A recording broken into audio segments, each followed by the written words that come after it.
بسم اللہ الرحمن الرحیم۔ السلام علیکم ورحمۃ اللہ وبرکاتہ۔ میں ہوں سجاد علی نقشبندی اور آپ دیکھ رہے ہیں Al Aqsa online academy YouTube channel. ناظرین کرام، ایک اور سال ہم سے رخصت ہو رہا ہے۔ 2025 اپنی یادیں، اپنے اعمال اور اپنے فیصلے ہمارے نام کر کے جا رہا ہے، اور 2026 ہماری زندگی کے دروازے پر دستک دے رہا ہے۔ لیکن ایک مسلمان کے لیے سال کا بدلنا صرف تاریخ کا بدلنا نہیں ہوتا، بلکہ یہ ہمیں ایک بہت بڑی حقیقت کی یاد دہانی کراتا ہے کہ ہماری زندگی کم ہو رہی ہے اور ہم اپنے رب کے قریب ہوتے جا رہے ہیں۔ اللہ پاک قرآن مجید میں ارشاد فرماتا ہے کہ زمانے کی قسم، بے شک انسان خسارے میں ہے سوائے ان لوگوں کے جو ایمان لائے، نیک عمل کیے، حق کی تلقین کی اور صبر کی تلقین کی۔ یہ آیت کریمہ ہمیں جھنجھوڑ کر بتاتی ہے کہ وقت اگر ایمان اور اعمال صالحہ میں نہ گزرے تو زندگی خسارے کے سوا کچھ نہیں۔ ناظرین کرام، 2025 ہم سے سوال کرے گا کہ ہم نے نمازوں کی حفاظت کی؟ کیا ہم نے قرآن سے اپنا تعلق مضبوط کیا؟ کیا ہمارے اخلاق بہتر ہوئے؟ کیا ہم نے حلال و حرام کا خیال رکھا؟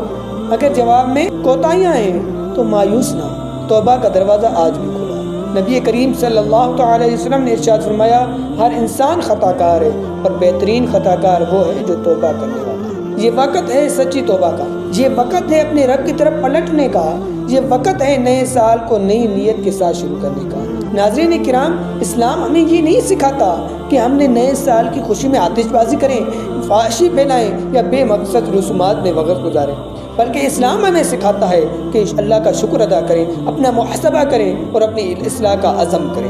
آئیے 2025 کے لیے چند اچھی نیتیں کر لیں کہ نماز کی پابندی کریں گے، قرآن کریم کی روزانہ تلاوت کریں گے، گناہوں سے بچنے کی کوشش کریں گے اور اچھے اخلاق اور سچائی اپنائیں گے، اچھے علم دین سیکھنے اور سکھانے کی کوشش کریں گے۔ ناظرین کرام، ایک بات بہت توجہ سے سن لیجئے کہ نیا سال آتے ہی کچھ ایسے کام عام ہو جاتے ہیں کہ جن کا اسلام سے کوئی تعلق نہیں۔ آتش بازی، بے مقصد خوشیاں، موسیقی اور ناچ گانے، بے پردگیاں، گناہوں کو سیلیبریشن کا نام دینا۔